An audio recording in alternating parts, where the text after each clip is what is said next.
What's up everybody, and welcome to the channel. In today's video we're checking out this 2025 BMW X1. This one's finished in Cape York green with an MSRP at $52,600. So this one is the xDrive 28i, and to be honest, when you look at the window sticker, if you just took off the premium package for almost $5,000, this is the same price as a RAV4 or a CR-V. Why not go for a BMW to get those cool luxuries? So let's see what this is going to have to offer. Pulling that twice, we can pop open the hood, and you're going to get this 2-liter inline 4-cylinder turbocharged engine. With that, it has 241 horsepower and 295 pound-feet of torque. We also have all-wheel drive and a 7-speed dual-clutch transmission. Curb weight's around 3,700 pounds, and it runs on a 14.3 gallon fuel tank. So you're looking at 24 in the city with 33 mpg out on the highway. Taking a look at the style, this is a pretty cool looking crossover. I think they've done a great job with the overall design. It doesn't just look like a cheap little BMW. It looks like an X5, just smaller. So they've really styled it to look proportional. You got the nice LED headlights with a dark housing, gloss black trim for the kidney-shaped grills. I like how you have active shutters, a forward-facing camera, safety sensor, and then more gloss all down below. Nice mesh throughout it, functional cutouts too. I mean, seriously, this X1 looks great. I love the color combo, especially with all the black accents. You have some smooth lines on the hood, and then at the side, I like these BMW individual wheels. They are 20-inch diameters. You get the massive 4-piston brake calipers in red, body colored surrounding the front fender, and some nice smooth lines all throughout it. Got gloss black down below, gloss black mirror caps, camera, turn signal, and more gloss all throughout the windows. You're gonna get that panoramic sunroof up above. And then for the side profile, once again, it looks very nice, has a good proportion. Again, just looks like a little X5, doesn't look weird or styled odd. It looks great for being a smaller compact crossover. We have an integrated spoiler with your light, your gloss black trim, 3-dimensional taillights, and then a bit more gloss black throughout the rear. Sensors, a cool little diffuser, all of your logos. Really can't complain, I'm loving the way this thing looks. Seriously, it just looks so cool, especially in this color. For the cargo space, you have a pretty good amount of space in here with a flat folding seat and a flat floor. You have extra space all down below, little cubbies, removable privacy cover, and then we can easily fold that down. Now for this, you can set up the key fob to where you unlock it with it or just walk up to it. But right now we have these folded down. They are 3 individual seats, so it makes it very nice and practical. You can also adjust those headrests, and then when we pull this up, you can see the kind of recline we have. There's little straps down below to adjust that. And then for the center seat as well, you have all sorts of adjustments. So pretty practical for a small car. Again, 3-seater back here. You do have the armrest and cup holders. There's air vents and plugs. And I like the black synthetic leather material. You have some soft touch, some padding, some nice silver trim as well. And then at 5'11", sitting in the back, honestly, this is pretty roomy. I have really good legroom and footroom. My knees fit fine with my driver's seat. Really can't complain. Got a good view around, panoramic roof. So honestly, if you're looking for a small family car, this could do the trick. Making my way to the front seats now. Door panel, I really like how you have this stitching now. So you have the soft touch and stitching, which makes its way up to the dashboard, which I think gives this specific spec a bit more premium feel.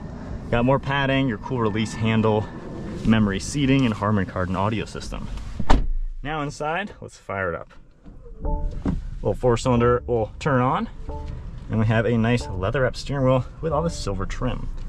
For this, you have cruise control over on the left. We have paddle shifters and the little boost icon to get extra power when needed, and then some audio controls over here. Now we have our settings icon, and you can configure quite a lot actually.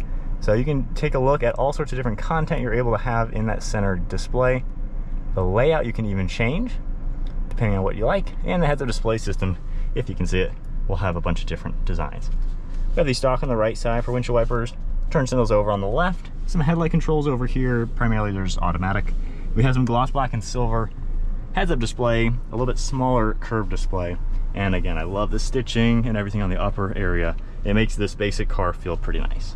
You have more of the trim, passenger air vents. This is your second driver air vent, so you have this whole center one to yourself. And then for the screen, like all the new BMWs, you're gonna have to tap that icon right there to get into the menu to then start changing the fan speed and zones. However, temperature is always going to be down below regardless of the screen you're on. You get heated seats and steering wheel. Some shortcuts over on this left side. You can easily configure, back button, and then once you're back into the home screen on this left side, you have a few things that you can scroll through over here. So a lot of good information. You also have this toggle right here with even more apps.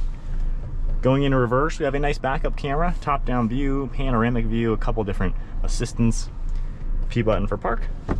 And then down below, we have our phone charging pad with a little locker. We have extra storage space, cup holders, plugs, kind of a floating design.